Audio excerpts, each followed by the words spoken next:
L'information de la semaine est sans aucun doute l'élection du 47e président des États-Unis en la personne de Donald Trump, mettant ainsi à mal toutes les prévisions médiatiques gaucho-progressistes qui voyaient en Kamala Harris le maintien et le développement du cancer idéologique wokiste.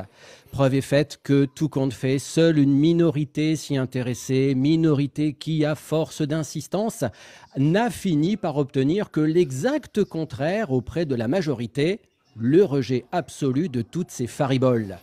L'impact de l'arrivée pour la seconde fois de Donald Trump à la Maison-Blanche ne sera pas une mince affaire pour le continent européen, puisque ce dernier demeure enfermé dans son principe mondialo-progressiste où le protectionnisme est une idée d'extrême droite et où se défendre des agressions économiques mondiales est considéré comme un repli sur soi réservé aux fachos.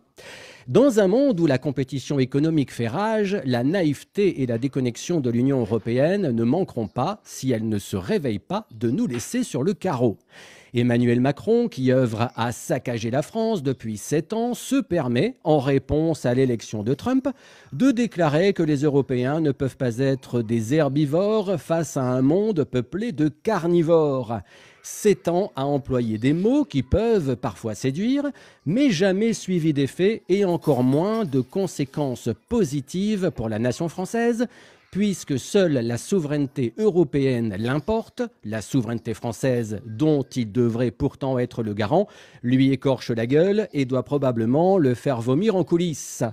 Autrement dit, l'élection de Donald Trump est une excellente nouvelle pour l'Europe si celle-ci sort de son adolescence et se conduit enfin en adulte. Il s'agit là donc d'une véritable opportunité qu'elle se doit de saisir. Cette opportunité ne doit toutefois pas devenir le prétexte d'une avancée vers l'Europe fédérale, puisque le passé a démontré que nous fonctionnions bien mieux du temps de la CEE et de l'Europe des nations. Car qu'avons-nous fait depuis l'Union européenne, à part nous déconstruire nous-mêmes? Rien.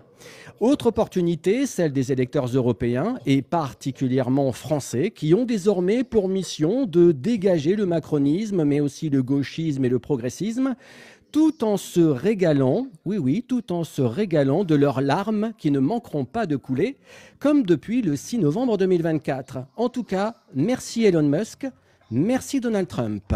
Fred Marseille, monte avec ton sujet, tous les vendredis de 18h à 22h, en simultané sur TikTok et sur X. Partage tes coups de cœur, tes coups de gueule, tes passions, actualité ou politique, monte avec ton sujet.